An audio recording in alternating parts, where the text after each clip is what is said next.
They all say I'm cursed with infertility. Yet my maid shares a mother-son bond with my son. I exposed their lies on the spot and banished the deluded maid from my home. Later, I helped my husband rise through the ranks and secured my son's hereditary title. But father and son conspired to imprison me in the woodshed, subjecting me to every torment. It turned out they blamed me for driving away the maid, causing her to starve to death outside. When I opened my eyes again, the maid was kneeling before me. If the mistress agrees, this servant is willing to bear the young master. Mistress, forgive my bluntness, but you are cursed with infertility. If the young master stays by your side, at best he will face endless calamities, at worst, he will meet his end. Why does this rhetoric sound so familiar? Confused, I opened my eyes and froze upon recognizing the old man in yellow robes before me. Wasn't this the charlatan who peddled superstitions over a decade ago? Had I truly been reborn? Before I could ponder further, the old man turned to the maid Jima behind me and gasped. This maid possesses an extraordinary destiny. By my calculations, she shares a mother-son karmic bond with the young master. It seems Longer must find another mother. GMO. Would you be willing? Zhang Jingshu strode before GMO, his gaze intense. Her face flushed with warmth as she knelt, her voice soft and yielding. If it helps the master and young master, this servant is willing to be the young master's mother. The two of them gazed at each other as if no one else existed, the very air thickening around them. To take the son I carried for 10 months. And no one even asks if I consent? I clenched the handkerchief in my fist. A faint, cold smile playing at the corners of my mouth. So their affair began at this very moment. GMO was rescued from a brothel by me. Deceived into the establishment, she refused to serve clients and was about to be beaten by the madam. As I passed by, they were stripping her clothes in the street. A crowd already gathered. I had no intention of intervening, but her voice halted my steps. Wait. Are you all just watching? Help me call the authorities. What's it called in ancient times? Oh right. Report it to the magistrate's office. I instantly knew she was another time traveler. Out of kinship. I saved her and renamed her GMO. I kept GMO by my side, subtly teaching her how to survive in ancient times. Except for hiding my own time traveler identity, I poured my heart into her. But I never imagined GMO would set her sights on my husband, Zhang Jingshu. She deliberately lured the fortune-telling Taoist into our manor, scheming to usurp my place. Madam, if you have any anger, vent it on this servant. Please do not blame the master or young master. It's all because this servant was solely focused on helping the young master evade the calamity you brought upon him. GMO seemed unsteady on her feet, clutching Zhang Jingshu's sleeve weakly. Zhang Jingshu gently patted her hand, pulling her into his embrace, his stance made clear. She then cast her gaze toward Longer. Longer glared fiercely at me, flinging the sugar-coated hawthorn on a stick at my chest. Auntie Mo is so kind. Why are you bullying her? You only ever force me to study. Only Auntie Mo conjures all sorts of toys for me. I want Auntie Mo to be my mother.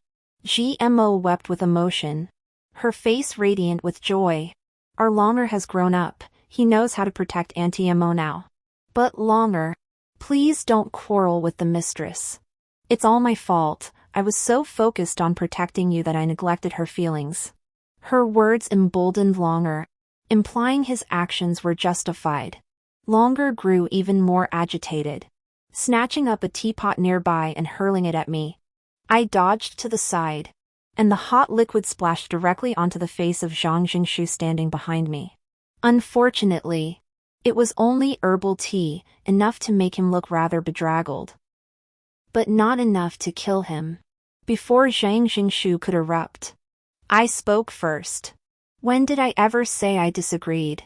If it benefits Longer, then giving him a new mother isn't out of the question. The three of them clearly hadn't expected my words and froze in unison. Shang Jingshu especially wore an expression of utter disbelief. You've truly thought this through? I nodded calmly. Rest assured. After I take Shimo as my wife, though longer will be raised by him, he'll still remain under your name. Shang Jingshu's tone softened. I promised your father I'd always be your husband. I wouldn't break my word. No need for such formalities. Longer is hers. He once wept bitterly before my father, swearing that if he ever wronged me, may he be struck by lightning. A mocking smile touched my lips as I met Shang Jingshu's joyful gaze. Shang Jingshu, I demand a divorce. The smile froze on Shang Jingshu's face. It took him a long moment to recover. In disbelief, he asked, Qianing, have you thought this through? I've been a top scholar for 3 years now, with a bright future ahead, just what your father always wanted. Yet you'd abandon this good life to become a divorced woman? Not divorced. I corrected him. It's a mutual divorce. Shang Jingshu gritted his teeth. You, Qianing, are nothing but a lowly merchant's daughter. Naturally, I'll be the one to divorce you. Merchant's daughter, those 4 words again. I was reincarnated into ancient times as Qianing, the only daughter of the wealthiest merchant. Yet everyone insists scholars, farmers, artisans, and merchants rank in that order, merchants being the lowest. My father spent half his life crushed by those 4 words and didn't want me to bear that shame too. He carefully selected among the candidates for a long time, finally choosing Shang Jingshu, talented and handsome, though his family was dirt poor.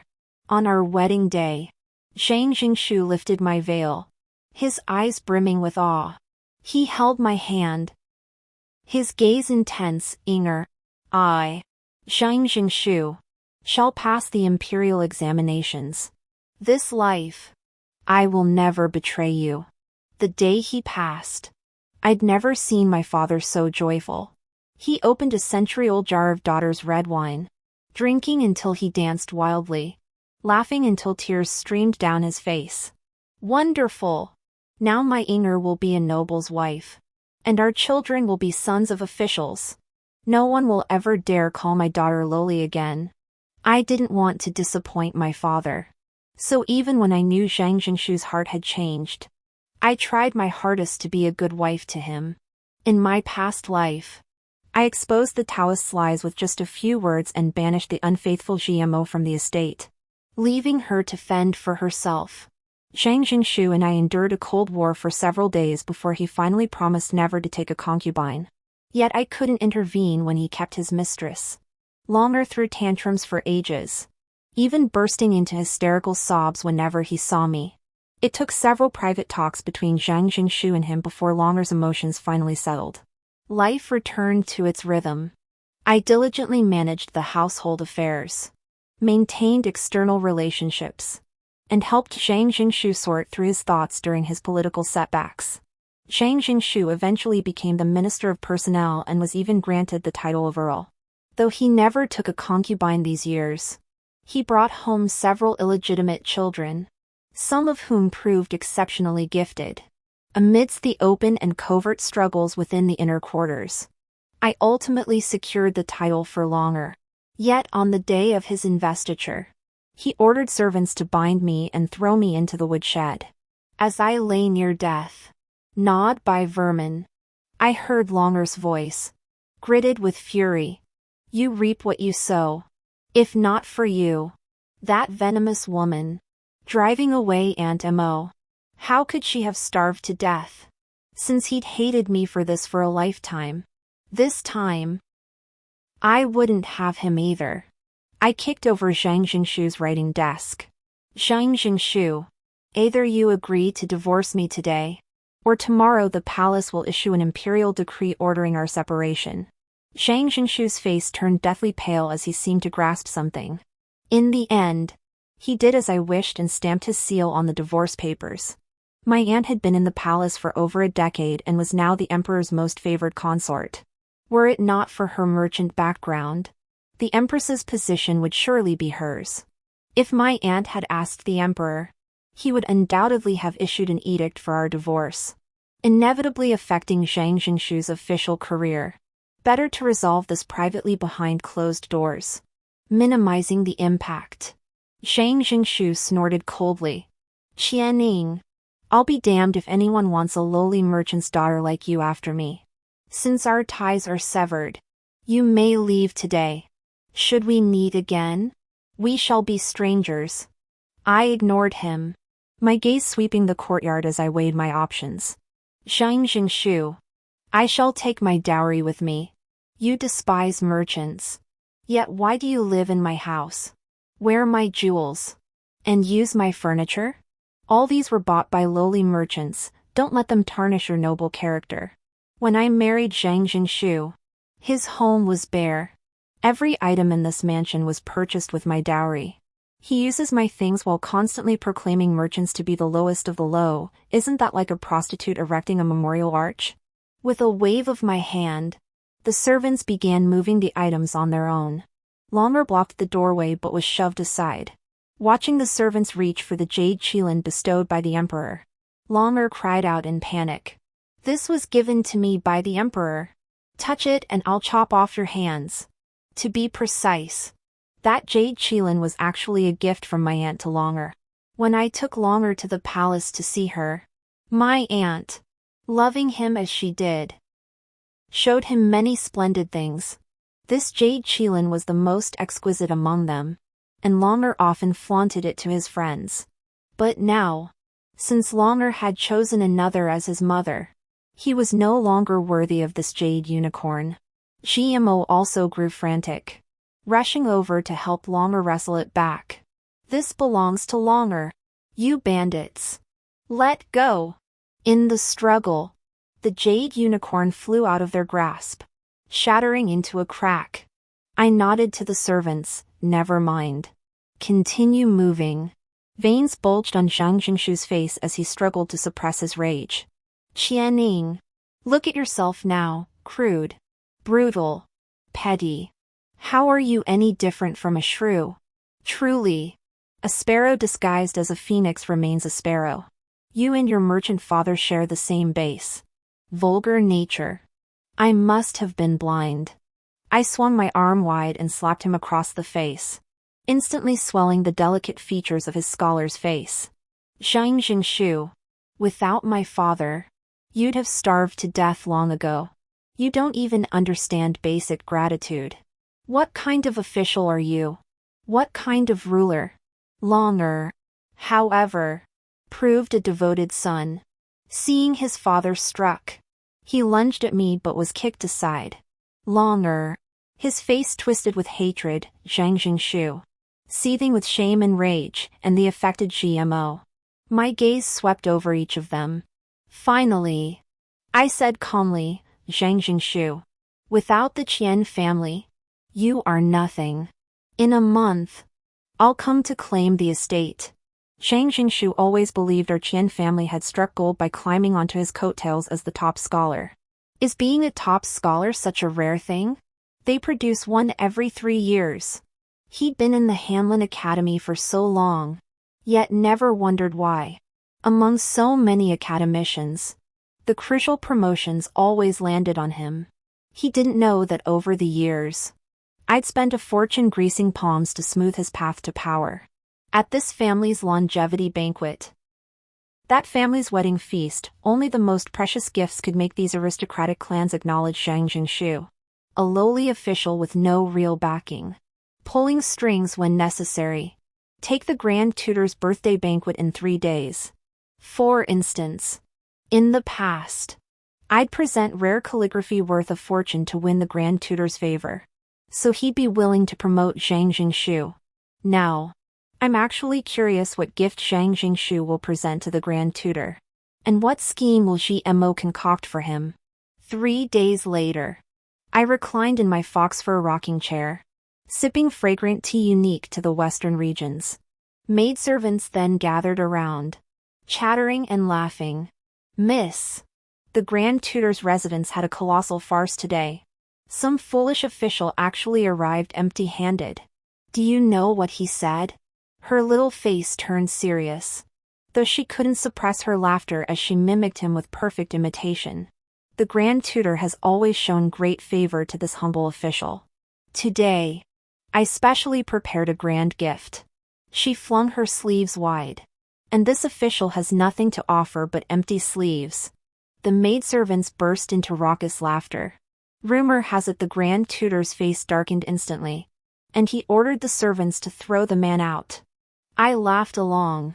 But inside, my mind was already spinning. Zhang Jingshu had thoroughly offended the Grand Tutor now. Following the trajectory of my past life, if he passed this month's assessment, he would be transferred to the Imperial court. But now, having offended the Grand Tutor, could he still proceed so smoothly? I had no intention of interfering to deal with Zhang Jingshu's family. A minor official without clan backing or accumulated wealth was like loose sand, a gust of wind would scatter him. He didn't need my intervention. Yet unexpectedly, his family came knocking at my door. The gatekeeper, recognizing him as my own flesh and blood, let Longer in without a second thought. Like a little calf, he shoved aside the maid blocking his path and charged toward me, sobbing as he slammed into my stomach. I hate you so much. You're the one who told them to bully me.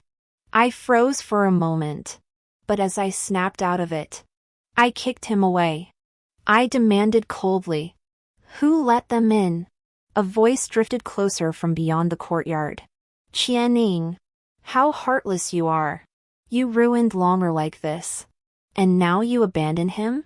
GMO stepped into the courtyard, completely transformed. Her hair was elegantly coiled. She wore a water-green brocade robe, and her wrists adorned with premium jade bracelets. It seemed Zhang Jingshu had already taken her as his concubine. But I never imagined she'd be so shameless, wearing my old clothes, sporting my bracelet, and daring to confront me here. "Qianing, with your husband absent, drop this pretense of affection at once. If not for what you told those families, how could Longer have been bullied so cruelly at school?" Normally, Longer relied on his family's wealth and royal connections to be the center of attention at school, treated like a king among children. Now, with news of my divorce from Zhang Jingshu spreading throughout the capital, coupled with Zhang Jingshu's offense against the Grand Tutor, Longer had lost all value in their eyes. The other children no longer gave him special treatment, his arrogant nature even made them unwilling to speak to him. Longer felt utterly isolated, convinced he'd suffered a tremendous injustice. GMO also blamed me entirely. So he brought Longer to confront me. After hearing this chain of events, I couldn't help but spit my tea right in GMO's face. I teased him, asking, "You brought him to me, what exactly are you hoping to get from me? What's there to demand? We're mother and son, don't make it sound so unpleasant." GMO pushed Longer forward and gave him a meaningful look. Longer impatiently addressed me, "They ostracized me. But I never cared about that bunch of brats anyway. I went straight to the master and withdrew from school. I announced publicly that my maternal grandmother would soon enroll me in the Imperial Academy, so I wouldn't stoop to associating with them." I couldn't hold back, the tea in my mouth sprayed all over Longer's face again. "You want me to send you to the Imperial Academy?" He really dares to dream. Just like his father, he's confident and ordinary to the core. The Imperial Academy is for princes and nobles, official sons must be at least second rank. What does Zhang Jingshu, a fifth-rank official not even in the court, amount to? Why don't you just beg your maternal aunt to intercede? Longer wiped the droplets from his face, looking perfectly entitled.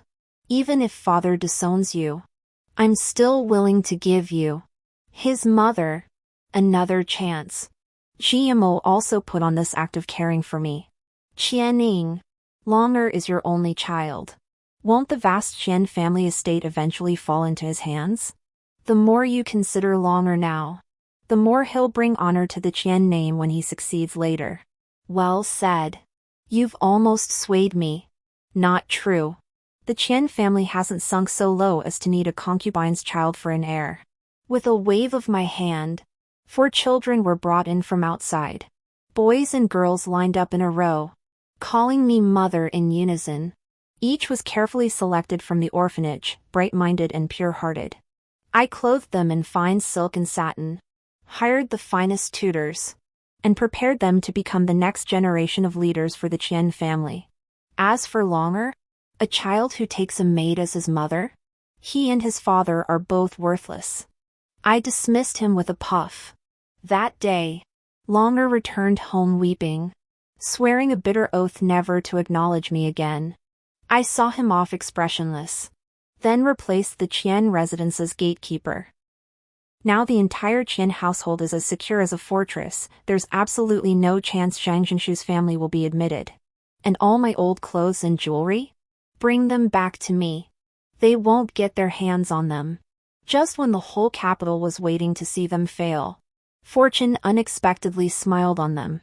GMO actually befriended the princess of the royal house, forming a sworn sisterhood to climb the social ladder. Come to think of it, this affair has a bit to do with me. GMO spotted a wedding procession on the street and overheard people whispering about how the groom was hideously ugly.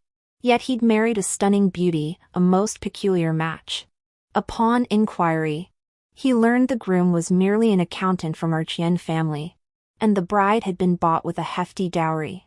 GMO's sense of justice flared.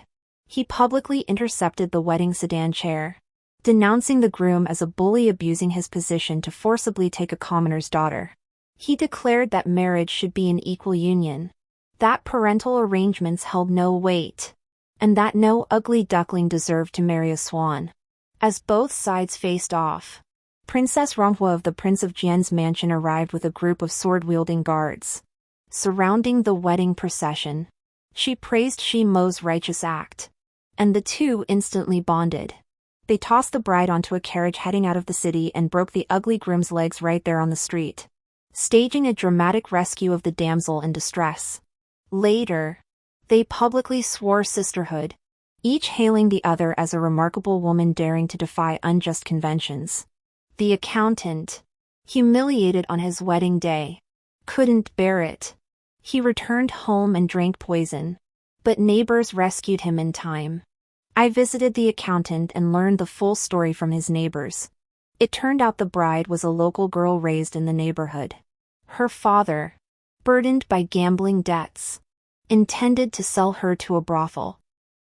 The accountant had spent every penny of his life savings to rescue her from her father. He never demanded anything of her. It was the girl who, out of genuine gratitude and sincere desire, wished to build a solid life with him. But now one was sent out of the city penniless, her whereabouts unknown. The other had her legs broken in the street and nearly drank poison to end her life. A perfectly good couple, ruined by GMO and Princess Ronghua. The accountant pounded the bed helplessly, his eyes fixed on the portrait of a woman on the wall. Miss, I don't want to live anymore. Let me die. I'm not one to meddle in others' affairs, and I've always avoided crossing paths with the powerful. But this time, I simply couldn't stand by. I immediately dispatched men to track down the woman and spent a fortune hiring renowned physicians to treat the accountant's leg. Fortunately, the woman was also making her way back. Dehydrated and starved, she had collapsed unconscious in a dilapidated temple near the city gate. Had she been delayed another day or two, starvation would have claimed her. Everything began to turn for the better. Upon seeing his beloved, the accountant regained his spirit and cooperated fully with treatment. Though he was left lame, it was still a happy ending for all. I arranged a new wedding ceremony for them. Unsurprisingly, Princess Ronghua and GMO, accompanied by guards, intercepted the groom once more. You hideous creature! How dare you kidnap the bride again? Oh, your leg is healed now? Seems we didn't beat you hard enough last time. Princess Ronghua cracked her whip, and the guards moved to attack. No! The bride suddenly leaped from the sedan chair and knelt before Princess Ronghua. Weeping, she kowtowed. My husband and I truly love each other. I beg you, Princess, grant us your blessing. Princess Ronghua froze for a moment. Then, with a look of disappointment, ordered her guards to drag the bride away. You've been brainwashed. Look at your beauty, how could he possibly be worthy of you? GMO chimed in. Don't fear the Chen family's influence, the princess is here to support you. If we saved you once, we can save you again. Hold on. I stepped down from the rear palanquin and stood before the carriage, smiling at Princess Ronghua. Princess. It's been a while. I'd seen this princess a few times at palace banquets, though royalty like her always looked down on me. A merchant's daughter. Just now, she snorted through her nose, lifted her chin haughtily, and snapped. Qianing? What? You beat up my dog and now want to settle the score with me? GMO gently tugged at her sleeve. Your Highness. Don't engage with her. Now that her husband and son belong to me, her resentment is understandable. She clung tightly behind Princess Ronghua, shouting from a distance. Qianing, take your anger out on me. Don't harm the princess. GMO. There's no need to waste words on her. I am a proper princess, I couldn't care less about some lowly merchant's daughter. Provoked by GMO, Princess Ronghua immediately swung her whip toward me. Qianing, you let your servants abduct a common girl. Today, I'll settle this score with you. I stood my ground, snatching her bluffing whip and flinging it hard onto the ground. Princess, are you blind? Pointing at the bride who'd fainted from crying. I could no longer contain my rage. You stubbornly refused to see their mutual affection, insisting on believing GMO's lies about abduction. Have you read too many romance novels? Or has a donkey kicked you in the head? Qianing, how dare you speak to me this way? Do you truly believe having an imperial consort and entitles you to lord over me? Princess Ronghua was now deaf to reason, her mind consumed by outrage that someone of my lowly status dared defy her. She nearly lost her mind, pointing an accusing finger at me as she raged. Let me tell you this, your aunt shares the same lowly bloodline as you. What good is her favor? She'll never become empress in this lifetime. Once she loses the emperor's affection, her third prince, and your entire Chen family, will amount to nothing. Princess. Watch your words. The sedan chair behind me was lifted open once more, and a palace matron stepped out. Princess Ronghua recognized the matron's identity, her face instantly turning ashen. She had once been the emperor's wet nurse and was now assigned to care for the third prince in the imperial consort's palace. In terms of status, she likely rivaled even the chief matrons in the empress dowager's quarters. I lowered my gaze, concealing the amusement in my eyes. Upon hearing news of my divorce, my aunt sent her most trusted matron to deliver gifts and words of comfort. I seized the opportunity, mentioning today's joyous occasion and inviting the matron to share in the celebration. Thus, from the moment Princess Ronghua appeared, every word she uttered reached this matron's ears, including her disparaging remarks about my imperial consort aunt and the third prince. Not a single word was left out. The matron relayed everything back to the palace. His Majesty flew into a rage, smashing things in his fury before issuing an imperial edict to the Prince of Jian's residence. The entire mansion suffered for the Princess of Ronghua's treasonous words, while the princess herself was confined to her quarters. My aunt summoned me to the palace and asked what my plans were.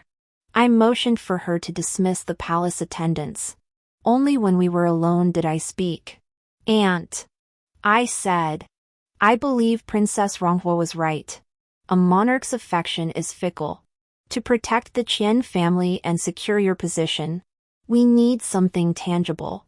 Auntie understood instantly, letting out a bitter laugh. Have I not considered this?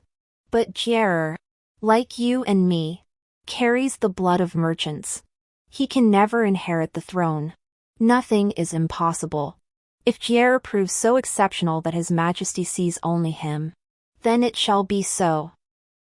I peeled a cluster of grapes, piercing each one until only the brightest, Most vibrant berry remained in the center of the plate. Auntie's heart stirred. Yet a trace of hesitation lingered, but Jir is only 10. What could he possibly do? Auntie. A 10-year-old can accomplish much. I speared the solitary grape and fed it to her. Our eyes met. In that instant, her pupils flinched. She knew I was hinting at events from a decade past. Back then, I was 10, and the Empress still reigned. Every time I entered the palace, I saw the marks of slaps on my aunt's face, punishments for copying texts or public kneeling. The Empress's kohl-lined eyes burned with contempt. Her nails painted a vivid scarlet. A lowly merchant's daughter. Unworthy of imperial favor. Yet she bears this bastard child? If you're wise, she declared, pray for a princess within you. Otherwise, this palace will have no place for you. She humiliated my aunt openly before my eyes, arriving with fierce arrogance and departing with smug triumph. My aunt collapsed to the floor, her face deathly pale as she reached out to me. Inger, did you bring it? I handed her the powder hidden in my sleeve. She immediately summoned an unfamiliar palace maid and whispered something threateningly. That powder was sourced by father from his travels across the land. Mixed into food. It leaves no trace, even the Imperial physicians couldn't detect it. I had no choice. I'm not alone now. I must protect my child. Aunt covered her face and wept. I walked over and gently patted her shoulder. Aunt, you did nothing wrong. What happened next became known to all under heaven. The Empress died mysteriously. The Imperial physicians searched in vain and finally ruled it an accident. Soon after, Aunt gave birth to the third prince, Zhao Ji. She rose steadily to the rank of noble consort, overseeing the 6 palaces, unmatched in honor and favor. Yet the Empress's throne remained vacant all these years. Everyone understood, no matter how much the Emperor favored my aunt and her son, he could never bear the nation's blame for them. My aunt and I analyzed the weaknesses of several princes. The first prince was lustful. The second prince reckless. The fourth prince fond of wearing skirts. The remaining princes were all under 3 years old. It was still early enough to make our move. This dynasty despises merchants. Yet, ironically, gold can move mountains. Such a contradiction. Our Chen family? We're so poor. Money is all we have left. I invested heavily to cultivate a peerless beauty, both talented and stunning, who captivated the eldest prince so completely he abandoned his claim to the throne to elope with her. Then we instigated the second prince into a public brawl where he killed the heir of a marquis's household. The emperor was utterly dismayed by the prince's conduct. So my aunt suggested he organize a grand autumn hunt to distract himself. Our Chen family had already arranged for a skilled beast tamer to bring a fierce tiger to the site. After the tiger struck the emperor, the third prince broke free from his guards and leaped forward, standing resolutely before the emperor as if prepared to sacrifice his life for him. The trainer signaled the tiger to halt its attack. Feigning fright from arrows, it darted into the woods. This spectacle left the assembled nobles marveling at the third prince's filial devotion. The emperor, embracing him, repeatedly praised his good son. The emperor's severe injury was precisely within our calculations. After all, the emperor is flesh and blood. It is when a man's psychological defenses are at their weakest that he is most likely to do the impossible. The third prince kept vigil all night, personally tending to the emperor and preparing his medicinal decoction, even burning himself in the process. The emperor, who had always favored the son, was deeply moved by his maturity. With a sweeping gesture, he commanded the third prince to act as his scribe and handle the memorials. The court was shaken. Several ministers entered the palace to petition, declaring His Majesty's actions improper. The imperial consort, Auntie, wiped away tears, her face a mask of restraint, saying she did not wish to cause His Majesty difficulty. His Majesty slammed his hand on the bed. This is improper. That is unfair, you all chatter endlessly. Yet when the tiger comes, you run faster than anyone. It is my Ji who stands before me. It is my Ji who tends to me through endless nights. My Ji surpasses every one of you. Shortly after the emperor's recovery, envoys from a neighboring kingdom arrived bearing gifts and greetings. In the grand hall, he posed a challenging question. I hear your nation abounds with talent. Surely then, my conundrum will be easily solved. Before departing, our king instructed me, should anyone in your realm pose 3 questions that would make me willingly surrender a city, he would grant it. These words instantly piqued everyone's interest. What 3 questions could possibly make him voluntarily hand over a city?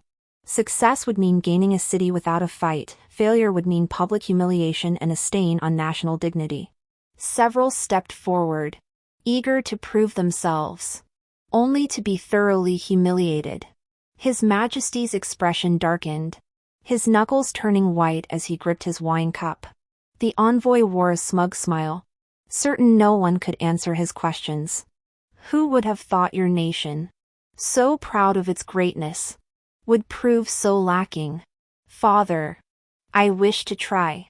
The third prince stepped forward, nodding to his aunt, the imperial consort. I patted her hand reassuringly. These past days, I gathered various folk masters to train the third prince in strategy and martial arts. And the results were already evident. Every coin I'd invested had poured into his skill points. His boldness to step forward now signaled he had a plan. Sure enough, the third prince stood his ground and delivered a startling statement. Not 3 questions, 1 would suffice. He looked at the disdainful envoy, his youthful voice ringing out. Mr. Envoy, if I were to ask you, would you be willing to surrender a city to our nation? Would your answer be the same as the one I'm about to ask? Of course not. The envoy refused without hesitation. But before he could finish, he stopped himself. His eyes widened as he tried to sort through his thoughts, fingers tapping nervously. Yet after stammering for a long while, he still couldn't answer the question.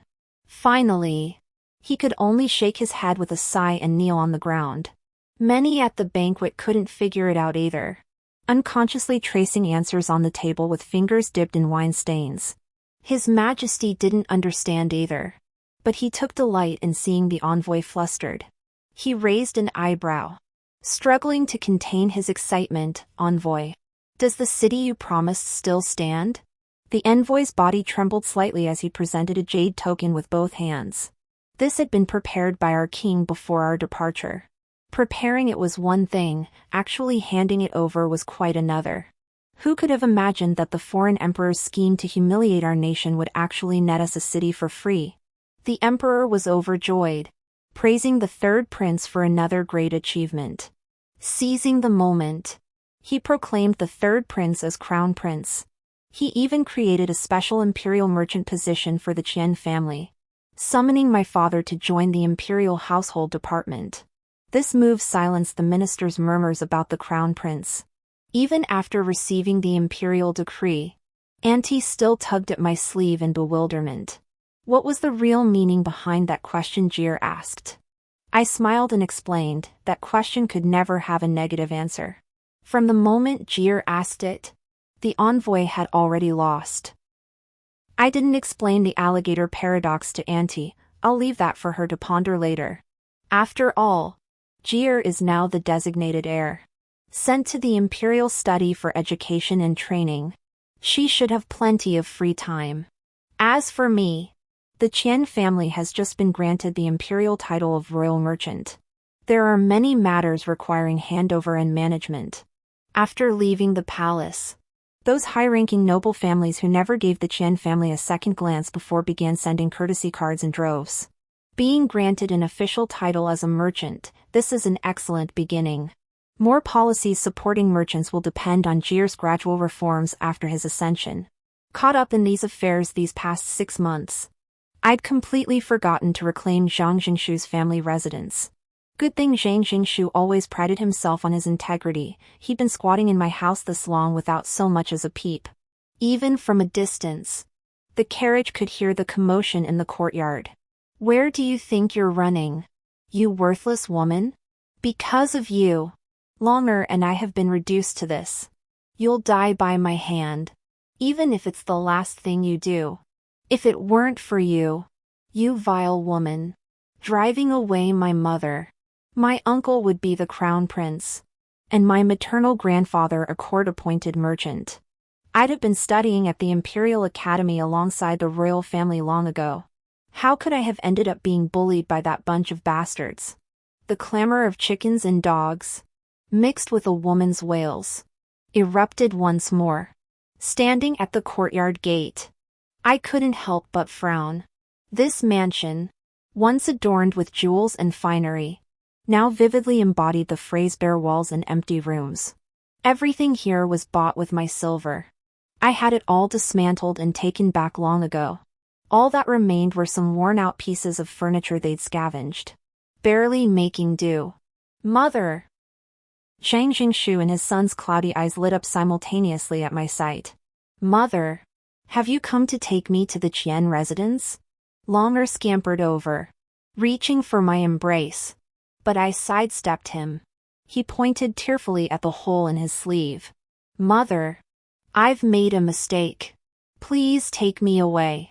I don't want to wear clothes made of such poor fabric anymore. Nor do I want to eat these vegetable scraps with them. I miss the days when Mother was here. Those days were certainly good. I would prepare the most expensive fabrics for his clothes, seek out all manner of costly delicacies and precious toys for him. Let him ride in the most comfortable palanquins daily, attended by a dozen servants. Yet all those days I built with money couldn't compare to the paper cranes Shima folded for him. I crouched down and poked the holes in Longer's clothes. How did your clothes get so torn? Longer burst into tears. Mother. I miss you. I miss you so much. I took a step back, pointing at GMO, who was dressed just as ragged, and said calmly, What are you thinking about? Isn't your mother right there? Go have her patch those holes for you. Longer was just a child speaking without restraint back then. Why did you have to take it to heart? Shang Jingshu's eyes and brows also bore traces of weariness, clearly having endured his share of hardship. Longer and I were merely deceived by that wretched woman, believing that Taoist's nonsense. You should understand our situation. Now my official position is gone. Longer has dropped out of school. You've had your revenge. Can you come back now? Huh? I laughed in disbelief. Shang Jingshu, is that a mouth or an anus on your face? Is that even human speech? You want me back? Have you lost your mind? Shang Jingshu clearly wasn't listening. Everything is Ji Mo's fault. Take it out on her. How could you possibly abandon me and Longer? I told you before, I've always kept the position of primary wife for you. If you'll only return, I... Shang Jingshu, swear here, I'll never take another concubine. I'll be faithful to you alone. Smack! I slapped him hard across the face. I came to reclaim this estate. I have no time for your little charade. Get out in 3 counts. If you don't, my servants will help you move. Seeing them frozen in place, the Qian household servants dragged them out, tossing them and their rags onto the street. With that, Shang Jingshu's lingering hopes were finally crushed. He was stripped of his official position, spoiled by my lavish support. He now felt the agonizing pinch of poverty. When cornered, the ugliest aspects of human nature are magnified beyond measure. Shang Jingshu did something I never could have imagined. He knocked GMO unconscious and sold him into a brothel, then absconded with the money. He didn't even take Longer. I saw Longer again on the day my new shop opened. I was dressed like a little golden statue, with 4 children decked out in gold and silver trailing behind me as we celebrated the grand opening. Longer shuffled forward, his dirty hands clutching my sleeve as he weakly called out, Mother. I stared at him for a long moment before sighing and handing him the leftover steamed bun from Wang Kai. The shop dog. The end.